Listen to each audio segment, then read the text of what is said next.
بعض دفعہ جس سے آپ پوچھ رہے ہوتے ہیں اس میں اتنی صلاحیت بھی نہیں ہوتی کہ وہ کسی سے پوچھ کے آئے اور من نوعان آپ کو سمجھا سکیں.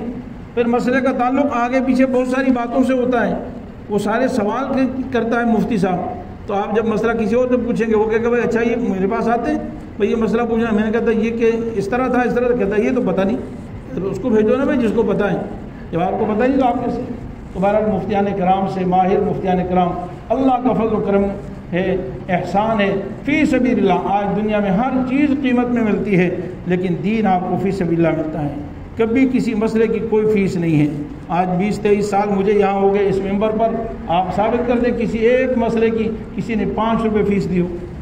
جو دنیا بھر کا مسئلہ آپ نے پوچھنا ہے, تحریراً لینا ہے, آپ کو مسائل الحمدللہ بتائے جاتے ہیں, لیکن اس کی کوئی فیس نہیں.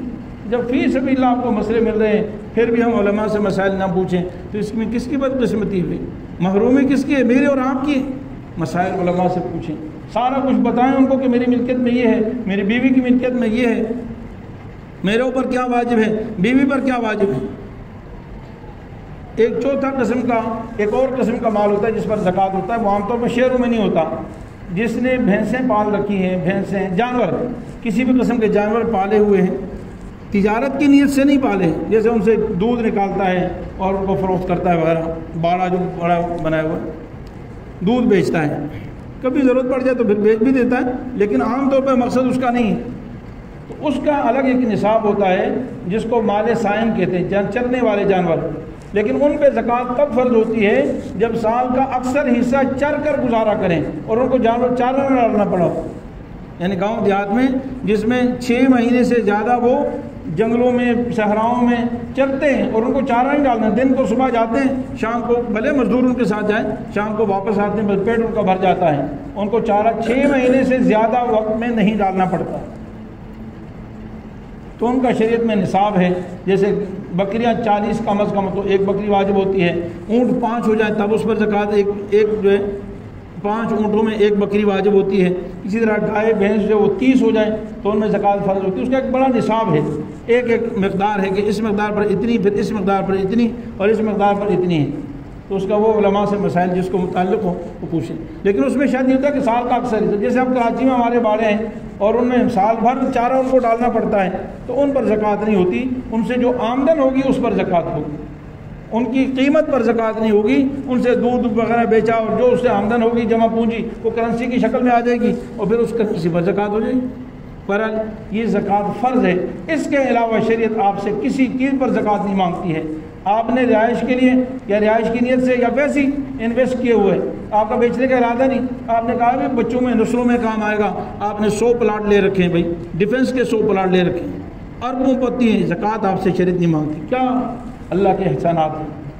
یعنی تجارت کی نیت سے نہیں پلاٹ لیے ہوئے, اس لیے لیے ہوئے کہ بھائی میری اگلی نسلوں کو کام آئے. میں تو مر جاؤں گا پھر بعد والوں کا کیا ہوگا. اپنے آپ کو نعوذ باللہ خدا سمجھ رکھا ہے, نعوذ باللہ. تجھے جس رب نے کھلایا تیری اولاد کو بھی وہی رب کھلائے گا انشاءاللہ. بولے بھائی انشاءاللہ. سب کا خالق و مالک اللہ ہے, وہ ہمیشہ ہے, اس کو موت نہیں آتی.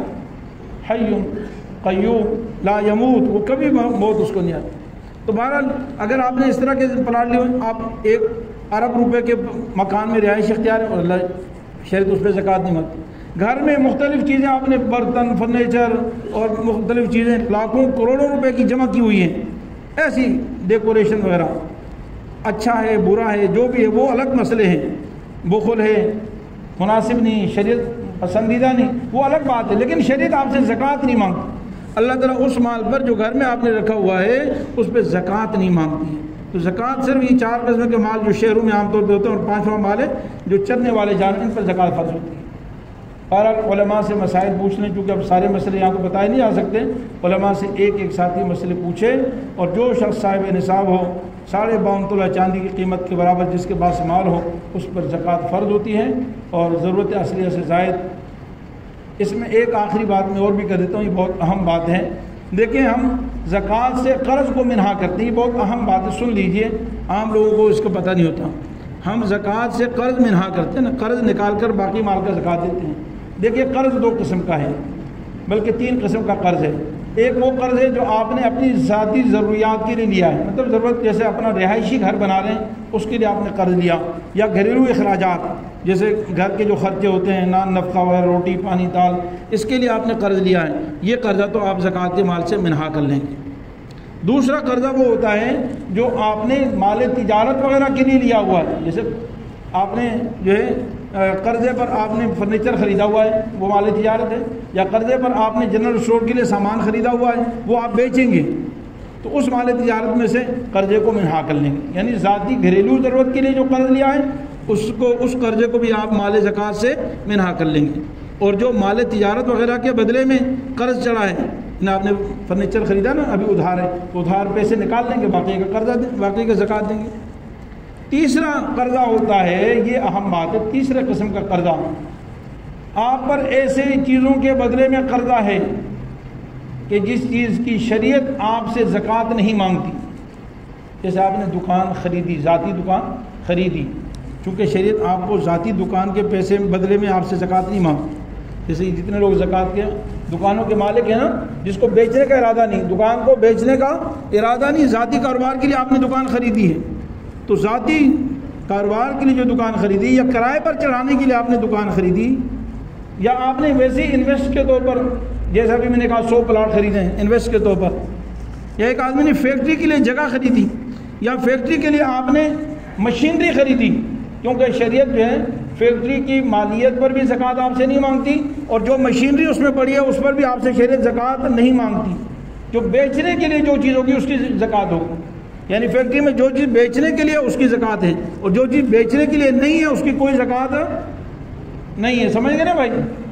تو جن چیزوں کے بدلے میں شریعت آپ سے زکوٰۃ نہیں مانگتی، اگر ان چیزوں کے بدلے میں آپ پر قرضہ چڑھ گیا ہے تو وہ قرضہ زکوٰۃ کی رقم سے منہا نہیں کریں گے، وہ قرضہ زکوٰۃ کی مال سے منہا نہیں کیا جائے گا۔ یہ بہت اہم مسئلہ ہے، ذہن نشین فرما لیں۔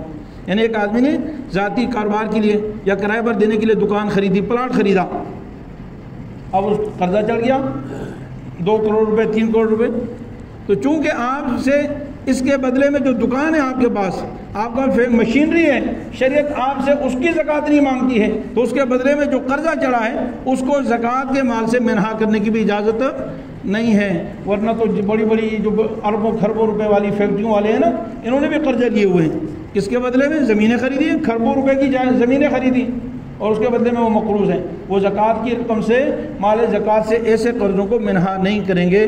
اللہ تعالیٰ میں شریعت مطہرہ کے مطابق صحیح سمجھ کر عمل کرنے کی توفیق عطا فرمائے۔ مفتی صاحب کے YouTube چینل کو سبسکرائب کیجئے اور ان کے تازہ بیانات کے ذریعے اپنی علمی، اصلاحی اور فکری آبیاری کرتے رہیے۔ جزاکم اللہ۔